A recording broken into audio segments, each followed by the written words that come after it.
Alors, on va revenir sur ce verdict de culpabilité contre Derek Chauvin aux États-Unis avec maintenant des leaders de la communauté noire au Canada. Je retrouve Martine Saint-Victor, qui est stratège en communication et membre fondatrice du Black Opportunity Fund, et Fabrice Ville, qui est entrepreneur social. Alors, bonjour à vous deux. Bonjour. Bonjour. Je vais vous demander d'abord quelle a été votre réaction à vous aussi au moment du verdict de culpabilité du policier Chauvin mardi après-midi aux États-Unis. Martine, d'abord.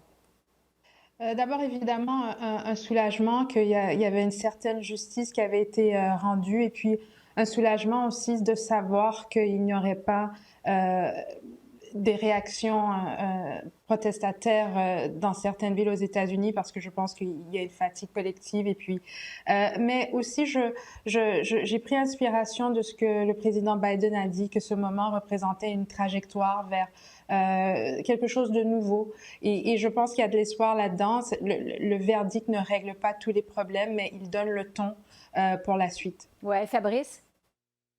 Oui, alors je partage le mot soulagement. Soulagement en voyant d'abord la famille de George Floyd. Quand elle a entendu le verdict, j'ai vu la vidéo qui les montrait, en fait, pas en direct, mais un peu après le prononcé du verdict. Deuxièmement, un soulagement pour moi en tant que membre des communautés noires, en pensant aux enjeux, les enjeux liés au racisme, comment en fait ils peuvent affecter des personnes. Et moi, je me suis senti soulagé. Et un soulagement par rapport à toutes les personnes qui souhaitent plus de justice dans une société.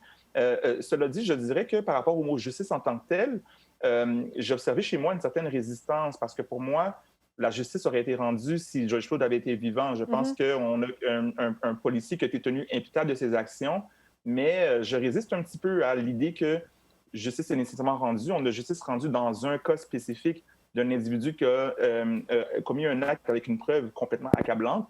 Mais en parallèle de ça, les inégalités raciales se poursuivent. Hier, il y a une jeune femme du nom de Ma'Khia Bryan, de 15 ans aux États-Unis, une jeune adolescente noire, qui a été tuée par la police à Columbus, en Ohio, le même jour que le prononcé du jugement. C'est un exemple parmi tant d'autres de la prudence que j'exerce, je crois, quant au potentiel de changement, en fait, dans ce contexte comme celui-ci. Évidemment, la vidéo de la mort de George Floyd a choqué le monde entier. Ça fait le tour du monde. Au Canada, quand on regarde ça, quand on regarde ce qui se passe aux États-Unis, plusieurs estiment, mais on entend ça souvent, que la situation est moins pire au Canada, qu'on est mieux au Canada. Martine, je voudrais vous entendre là-dessus. Qu'est-ce que vous en pensez, vous? Jusqu'à quel point la relation entre les policiers et les membres de la communauté noire est meilleure au Canada qu'elle l'est aux États-Unis?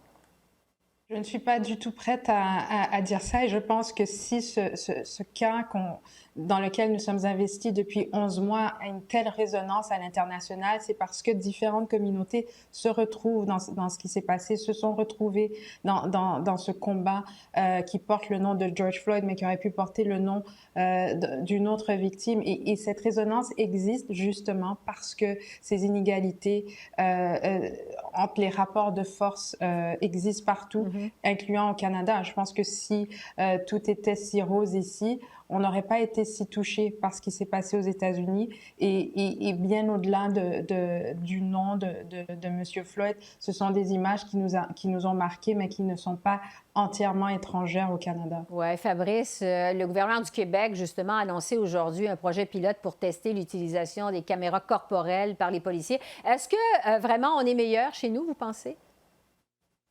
Bien, en fait, je dirais que le questionnement par rapport à la comparaison entre les États-Unis et le Canada, justement, c'est une comparaison qui, selon moi, nous mène nulle part. J'abonde dans le même sens que Martine à ce sujet-là. L'important, selon moi, c'est vraiment de se concentrer sur faire en sorte que les cas de brutalité policière, des cas de tuerie, en fait, par les policiers, des cas de racisme. En fait, le racisme systémique en général, en fait, n'a plus sa place dans une société. Et sur ce sujet-là, le Canada, en fait, ne fait pas nécessairement belle figure. Depuis le décès de George Floyd, il y a eu une femme à Toronto, en fait, qui a été tuée par la police, une femme noire et autochtone, du nom de Régis Orchiski-Paquet.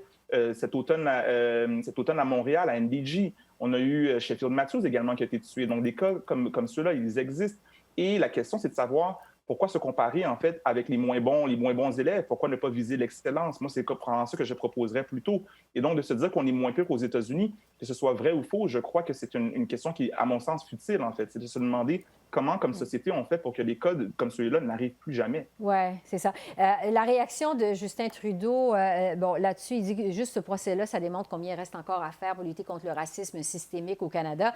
Ça m'amène à vous parler du budget fédéral qui a été déposé lundi aux communes. Ottawa qui a annoncé 51,7 millions de dollars supplémentaires sur 4 ans à compter de l'an prochain. Et c'est entre autres pour le programme pour ce qu'on appelle l'entrepreneuriat des communautés noires au pays.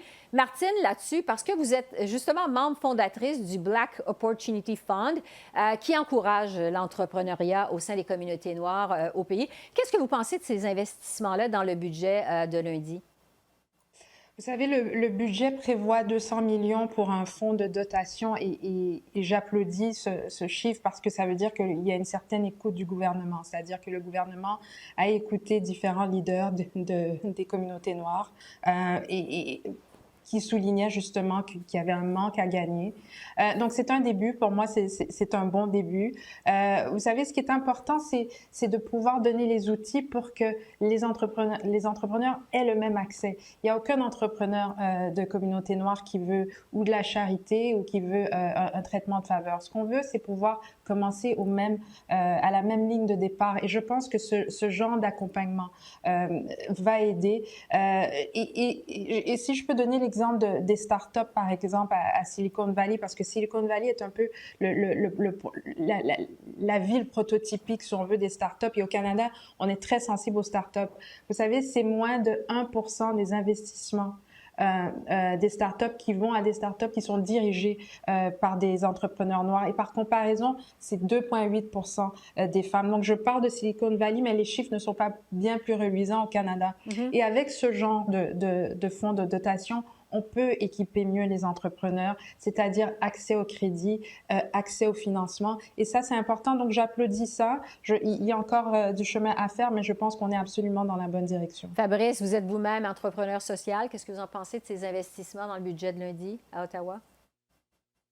C'est sûr que je suis en accord avec ces investissements-là, parce que quand on parle de lutte contre le racisme, il y a aussi la question de savoir qu'est-ce qu'on fait pour que les communautés puissent se construire, en fait. Et donc, pas uniquement de lutter contre les problématiques ou de réagir aux problématiques, mais dans une logique de construction. Pour moi, ce soutien-là financier m'apparaît important.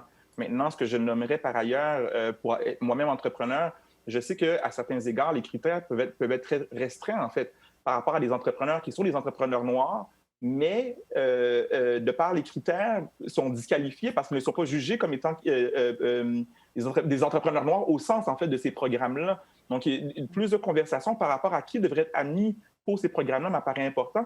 Et je conclurai en disant à ce sujet-là aussi que l'aspect financier n'est pas tout, en fait. Donc, le racisme systémique implique toutes les sphères de la société. Donc, l'aspect économique, oui, il est important, mais il ne faudrait pas ignorer, en fait, que ça touche les aspects culturels, les aspects sociaux, les aspects de justice, bien entendu, par exemple. Oui, et c'est tellement important. Vous avez raison, Fabrice Ville et Martine Saint-Victor. Merci beaucoup à tous les deux. Merci. Au revoir. Merci. Au revoir.